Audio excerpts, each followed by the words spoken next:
Senior White House correspondent Peter Doocy starts us off, though, tonight. He's on the North Lawn. Good evening, Peter.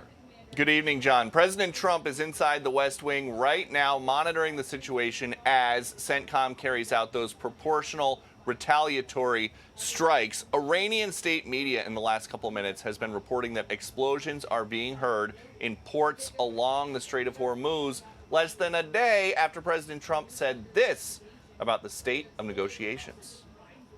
I don't think there are any sticking points. Just hours later, a 24-foot-long U.S. Navy water drone helped rescue a pair of American pilots downed by an Iranian aerial drone.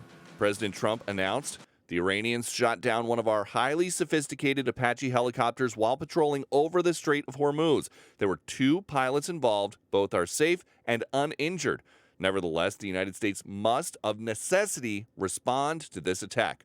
Iran's foreign minister is accusing the U.S. of being in the wrong place at the wrong time. Quote, foreign forces in proximity to our territory are at constant risk on account of their own human errors, plane accidents, or potentially being caught in the crossfire.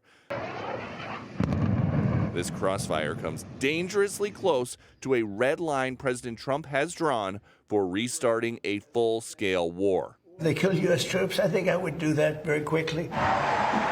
On his way home from last night's NBA Finals game, President Trump again expressed optimism that a deal is imminent to open the Strait of Hormuz. It'll open up immediately upon signing, which could be in 2 or 3 days. Experts are encouraging the president to put Iran on the clock.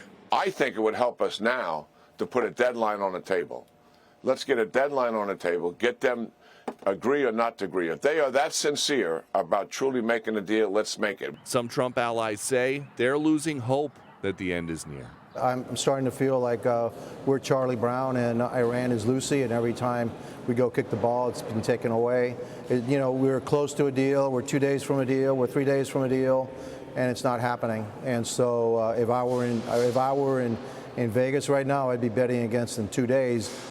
President Trump's words and his actions tonight, sticking to what CENTCOM says is a proportional response to Iran, signaled that he wants a peace deal more than he wants a return to a widespread war. It's just unclear if the Iranians want the same thing.